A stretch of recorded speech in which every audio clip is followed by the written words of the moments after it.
Vous savez que ce débat, à savoir est-ce que nous croyons même dans le même Dieu, se pose selon les religions monothéistes.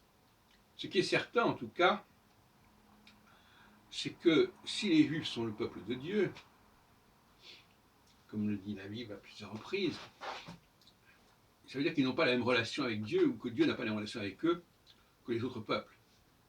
Ça va de soi. Alors, est-ce que c'est le même Dieu? Peut-être pas, peut-être que oui. Mais en tout cas, la relation n'est pas la même.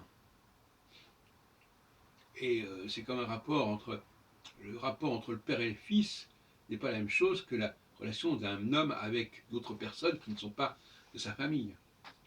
Donc, même si on a affaire au même personnage, au départ, il va être perçu différemment, il ne va pas avoir le même statut par rapport aux différents interlocuteurs, aux différents protagonistes.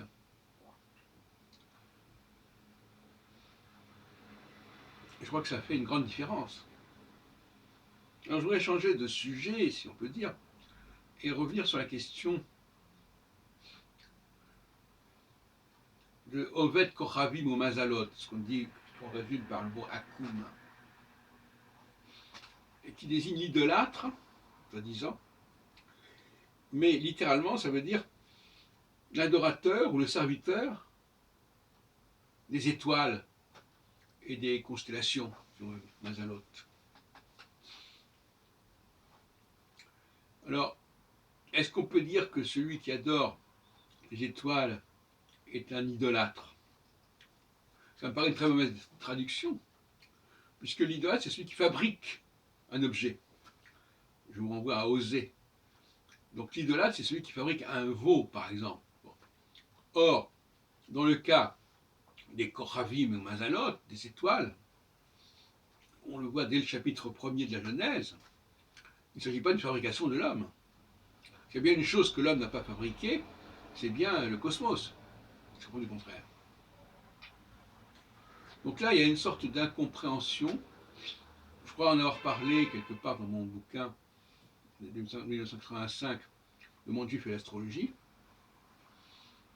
Mais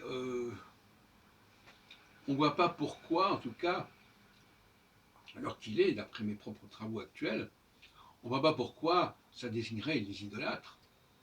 Les idolâtres, c'est par exemple les gens qui construisent, qui élaborent des veaux pour adorer leur Dieu, le même Dieu. Parce que Yahvé, qu'il soit adoré par le moyen d'une idole ou sans cet expédient, c'est le même Dieu. Mais, à partir du moment où il n'est pas adoré de la même manière, ça crée un autre type de religion, voyez-vous. Tout est relatif dans ce système.